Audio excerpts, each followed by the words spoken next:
picture this. You're backstage at a stadium show in the 1970s, right?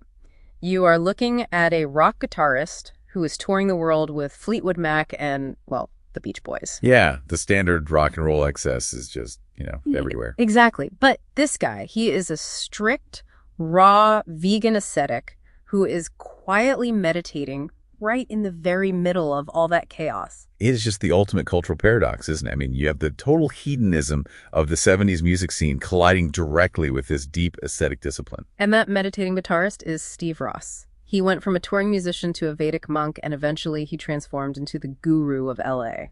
Right. And we've got a really fascinating stack of sources today for this deep dive. We are looking at biographies, deep dives into modern yoga history, and some really sharp cultural essays. Yeah, our mission here is to explore how Ross's rebellion against strict yoga orthodoxies sparked this massive and, occasionally controversial wellness empire.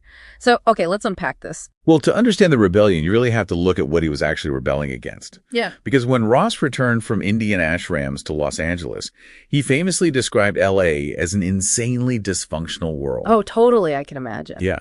And he encountered a yoga landscape that was dominated by intensely strict orthodoxies. Right, because you had styles like Iyengar, which was heavily obsessed with rigid geometric alignment, and Ashtanga, right? Yes, Ashtanga. Which used this strict militaristic sequencing that actually withheld advanced breathing techniques until you mastered the physical postures. Honestly, it sounds less like spiritual liberation and, well, a lot more like an anatomical boot camp.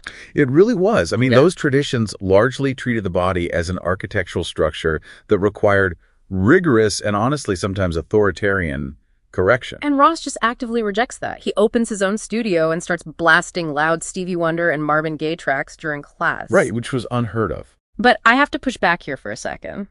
If you replace silent asceticism with loud R&B, don't you risk completely diluting an ancient spiritual practice into, I don't know, a simple dance party? It feels a bit like taking a profound ancient novel and turning it into a pop-up book. Well, traditionalists absolutely ask that exact same question.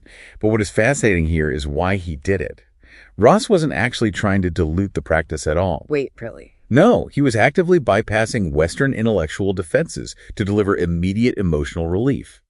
He recognized that pop music could instantly induce a flow state for Americans who were, totally unaccustomed to Sanskrit chanting. Okay, that actually makes a lot of sense. Yeah, he codified this whole joy-centric philosophy in his book Happy Yoga and then brought it to the masses with his groundbreaking Oxygen Network TV show called Inhale.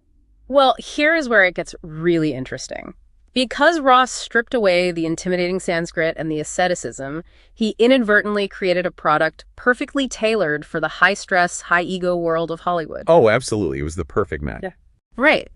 This highly accessible style turned him into a powerful spiritual broker.